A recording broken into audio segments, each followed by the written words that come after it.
नमस्कार दोस्तों, मैं नितेश बुढ़ाकोटी पुनः स्वागत करता हूं आपके इस नए छोटे से वीडियो में। जैसा कि आप सभी जानते हैं कि अभी अभी पंचायत चुनाव निपटे हैं हमारे उत्तराखंड में, लेकिन कहीं न कहीं इन चुनावों ने हमारे गांव को राजनीतिक अखाड़े का रूप दे दिया है। जो भी लोग चुनाव जीत गए हैं चलो उनका तो ठीक है, लेकिन जो लोग चुनाव हार गए हैं वह सोशल मीडिया में आकर के अपने हारने के विभिन्न कारण सारे जग के सामने बता रहे हैं, लोगों को बता रहे हैं कारण क्या थे मेरे हारने के।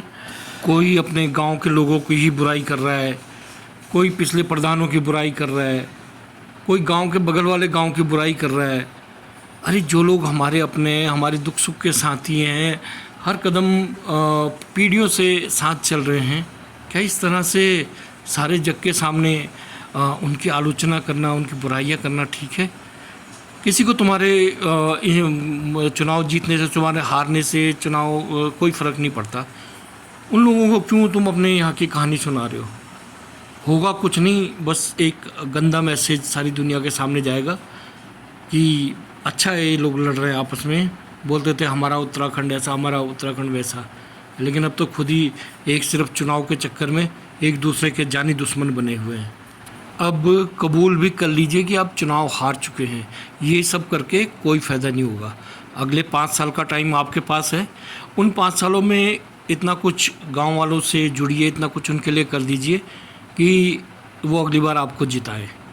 कई जगह तो ऐसा भी देखा है कि गांव के जो गांव में ही रहने वाला व्यक्ति चुनाव हार गया और शहर से 2 दिन के लिए आया हुआ व्यक्ति वो आकर के चुनाव जीत के फिर वापस शहर चला गया। ऐसा क्यों? ऐसा क्यों हुआ भाई? जो गांव से जुड़ा हुआ व्यक्ति है, जो गांव में रहता है, वो चुनाव हार गया, और जो शहर में रहता है जिससे गाँव से कोई मतलब नहीं, वो सिर्फ चुनाव लड़ने के लिए आया था और चुनाव जीत के वापस भी चला गया, उसको आपने वोट दे दिया भाई। ये ऐसा क्यों हुआ? कुछ तो कारण रहा होगा। तो इन कारणों का चिंतन मनन करने की ज़रूरत है, ध्यान देने की ज़रूरत है। चुनाव हार जीत का ही खेल है, कोई हारता है कोई जीतता है। अगर कोई हार गया तो उसे बौखलाना नहीं चाहिए, सोशल मीडिया में इधर उधर दुष्प्रचार नहीं करना चाहिए अपने गांव का, अपने गांव के लोगों का, अपने उत्तराखंड का। इससे ज़्यादा अच्छा हो कि वो अगली बार के लिए और अच्छी तैयारी करें।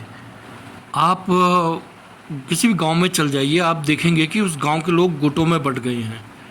कल तक जो रामा रूमी करते थे वो आज सिर्फ ग्राम प्रधान के चुनाव के कारण गुटों में बंट गए और जिससे एक दूसरे के कट्टर दुश्मन हो गए। जो हारा हुआ है स्पेशली वो तो पूरा दुश्मन बना बैठा है। अब जिन्होंने उसको वोट दिया है वो उसे भी संदिग्ध नज़रों से देख रहा है कि इसने दिया कि नहीं दिया। और वो बेचारा उसने दिया भी होगा तो अब हार गया, तो जो हार गया, जिसे हारना था वो हार गया, लेकिन उसकी नज़रों में हर कोई संदिग्ध है, हर कोई उसका दुश्मन है। और उसमें वह अपने गांव के बीच में ही जो कटुतापूर्ण वातावरण पैदा हो रखा है उसके बारे में चर्चा कर रहे हैं।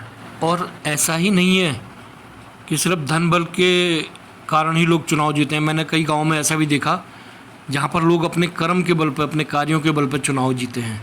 अगर आप चुनाव लड़ भी रहे हैं तो और आप हार गए हैं तो समझ जाइए नहीं चाहिए लोगों को आपका विकास।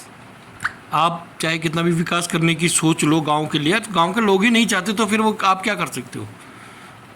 तो इसको ज़्यादा गहराई से लेने की ज़रूरत है यहाँ। या फिर आप प्रधान का चुनाव इसलिए लड़ रहे हो कि उससे कुछ कमाई हो, तो मानते हैं कि आपको बुरा लगना जायज़ है, लेकिन अगर तो आप ग्राम के विकास के लिए चुनाव लड़ रहे थे तो हार गए तो छोड़िए उस चीज़ को। भाई गाँव वाले नहीं चाहते अपना विकास, उनको उनकी स्थिति पर छोड़ दीजिए। इसमें गांव वालों को आपस में एक दूसरे से इतनी दुश्मनी रखना, अपने भाई बंधुओं को एक दुश्मन बना लेना, ये कहाँ तक जायज़ है? ये तो अच्छी बात नहीं है ना। फिर क्या ये अच्छी बात है कि हम अपने गांव का क्षेत्र प्रधान, क्योंकि सीमित क्षेत्र का होता है, और बजाय सोशल मीडिया में रोने चिल्लाने के गांव में जो भी जीता है उसके साथ हाथ बटाइए, उसको बोलिए कि हम तुम्हारे साथ हैं, आप काम कीजिए, हम आपके कार्यों पर निगरानी रखेंगे और आपका साथ देंगे। तो देखिए उससे गांव का विकास होगा, ना कि इस तरह की हरकतों से कि ये हो गया वो हो गया, रोना धोना, दे बुराई उसकी, दे सोशल मीडिया में। हर आदमी नेता नहीं बन सकता भाई, कबूल कीजिए कि हर आदमी नेता नहीं बन सकता, हर आदमी प्रधान नहीं बन सकता, किसी एक को तो बनना ही पड़ेगा। और बाकी जो है उनको विपक्ष में रहना पड़ेगा। पंचायत जो सदस्य होते हैं, क्षेत्र पंचायत, जिला पंचायत, वो भी एक ज़्यादा बड़े क्षेत्र के नहीं होते, सीमित क्षेत्र के होते हैं। तो क्या उसके बारे में कि भाई मैं क्यों हारा, मेरे गांव वालों ने ऐसा करा, क्या सारी दुनिया के सामने डिंडोरा पीटना ज़रूरी है? ये सोशल मीडिया में आप जिनको बताना चाह रहे हैं ना दुनिया को कि भाई ऐसा हो गया मेरे साथ, वैसा हो गया, मेरे गांव वालों ने ये कर दिया, वो लोग आपके काम नहीं आने वाले। आप पे बुरा वक्त आएगा तो वही आपके गांव वाले आपके काम आएंगे भाई। उनसे बैर मत पालिए, उनके साथ जुड़िए, जुड़ के रहिए उनके साथ। चुनाव आते हैं, आते रहे हैं और आते रहेंगे। ये लोग आपके काम हमेशा खड़े रहेंगे, आपके साथ रहेंगे हमेशा खड़े हुए। बुरे वक्त में वो लोग कोई नहीं आएगा आपके काम, यही गांव वाले आएंगे। ध्यान रखिए, प्यार से रहिए यार। ये सोशल मीडिया में बंद करो अब ये रोना धोना। चुनाव चले गए बस, कोई जीता है कोई हारा है, ये तो तय है। कुछ ऐसा मैसेज दीजिए सोशल मीडिया में जिससे लगे कि हाँ यार कोई बात नहीं, वो अगला आदमी चुनाव हार गया लेकिन वो जो है उसने एक मिसाल कायम करी, उसने बधाई दी अपने जीते हुए प्रधान को या पंचायत सदस्य को या जिसको भी, बीडीसी मेंबर को। सब कुछ ड्रामेबाजी, ये तो अच्छी बात नहीं है।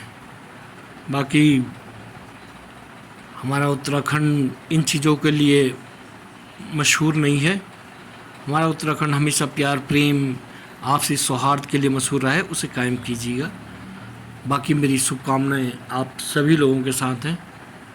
बहुत बहुत धन्यवाद। और लगे कि बात सही कह रहा हूँ तो एक बार चैनल को अवश्य सब्सक्राइब कर दीजिएगा।